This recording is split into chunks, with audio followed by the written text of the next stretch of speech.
राम राज्य को ऊपरी तौर पर देखें तो इसका अर्थ राम के राज्य का शासनकाल है, लेकिन वास्तव में राम राज्य एक अवधारणा है, एक स्थिति है जो यह दर्शाती है कि राजा राम का आचरण इतना शुद्ध, निष्ठापूर्ण और धर्मानुसार था कि उनकी प्रजा जो दुख, दरिद्रता, रोग और समय मृत्यु जैसे कष्ट छू नहीं पाते थे, लेकिन राम के आचरण पर उंगली तब उठी जब एक दिन अचानक एक ब्राह्मण रोता बिलखता उनके राज दरबार में आ पहुंचा। श्री राम ने ब्राह्मण से जब उनके रोने का कारण पूछा तो उसने बताया कि उनके 13 वर्ष के पुत्र की असमय मृत्यु हो गई। यह राम के राज्य में अनोखी और असंभव सी घटना, क्योंकि राम राज्य में तो इस तरह का कष्ट किसी को नहीं हो सकता। दुखी ब्राह्मण ने श्री राम पर आरोप लगाया कि उनके राज्य में धर्म की हानि हुई और उसी के चलते उसके पुत्र की असमय मृत्यु हो गई। ब्राह्मण कहता है, राज्य में धर्म की अपेक्षा और अधर्म का प्रसार होने का फल प्रजा को भुगतना रहा है। उस पाप का छठा भाग राजा के हिस्से में आता है, इसीलिए राज्य में होने वाले पाप के लिए राजा राम उत्तरदायी है। मर्यादा पुरुषोत्तम श्री राम से यह आरोप सहन नहीं होता। वह देवर्षि नारद समेत कुछ दूसरे सिद्ध ऋषियों को बुलाकर इस समस्या विचार करते हैं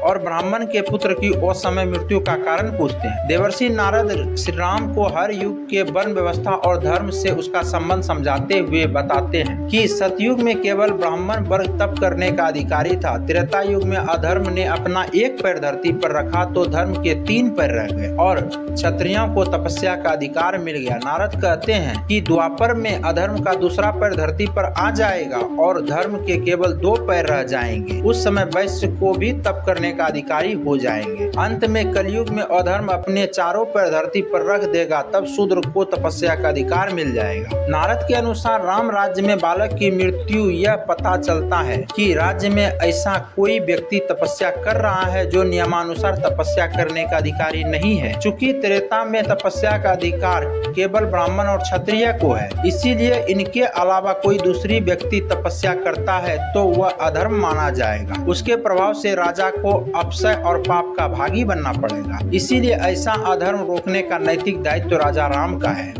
नारद सुझाव देते हैं कि राम अपने राज्य का दौरा कर तुरंत उस व्यक्ति को खोजें। राम उस अज्ञात दुष्कर्मी को दंड देने के इरादे से अस्त्र शस्त्र लेकर निकल पड़ते हैं। आखिर में वह दक्षिण में सेवल पर्वत के पास पहुंचते हैं। वहां एक सरोवर के पास सिर नीचे लटकाकर एक तापस मिल जाता है। राम उसका परिचय, जाति और तपस्या करने का कारण पूछते हैं। तापस कहता है, श्री राम, मैं शाम्बुक हूँ, शूद्र जाति का हूँ, लेकिन तपोबल से 100 शरीर देवलोक जाना चाहता हूँ। शंभुक के इतना कहते श्री राम ने तलवार निकाली और शंभुक का सिर धड़ से अलग कर दिया। देवलोक से फूल की बारिश हुई और देवताओं ने राम के इस धर्म संबद्ध कार्य से प्रसन्न होकर उन्हें वरदान मांगने को कहा।